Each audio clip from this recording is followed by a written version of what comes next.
সন্তানকে সুস্থ করে তোলার আশায় স্ত্রী ও ৩ বছরের শিশুপুত্রকে নিয়ে মোটরসাইকেলে করে ঠাকুরগাঁওয়ের একজন হোমিওপ্যাথিক চিকিৎসকের কাছে যাচ্ছিলেন নাজমুল ইসলাম।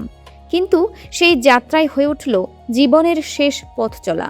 মঙ্গলবার ভোর ৫:৩০টার দিকে দিনাজপুর ঠাকুরগাঁও মহাসড়কের বীরগঞ্জ উপজেলার ভোগনগর ইউনিয়নের ৫ পীর নামক এলাকায় পেছন থেকে আসা একটি মাছবাহী পিকআপ ভ্যান তাদের মোটরসাইকেলটিকে সজোরে ধাক্কা দেয়।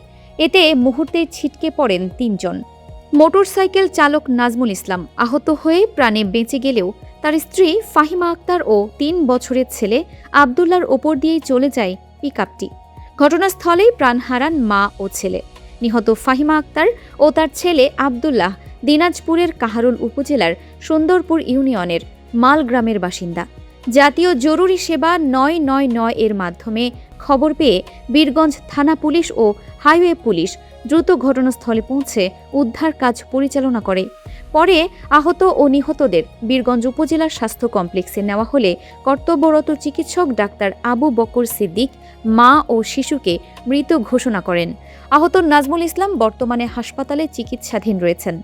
বীরগঞ্জ থানার ভারপ্রাপ্ত কর্মকর্তা মোহাম্মদ সাইফুল ইসলাম জানিয়েছেন, দুর্ঘটনার সঙ্গে জড়িত মাছবাহী পিকআপটি শনাক্ত এবং আইনি ব্যবস্থা গ্রহণের প্রক্রিয়া চলছে। ফারহানা নিজাম, দিনাজপুর টিভি।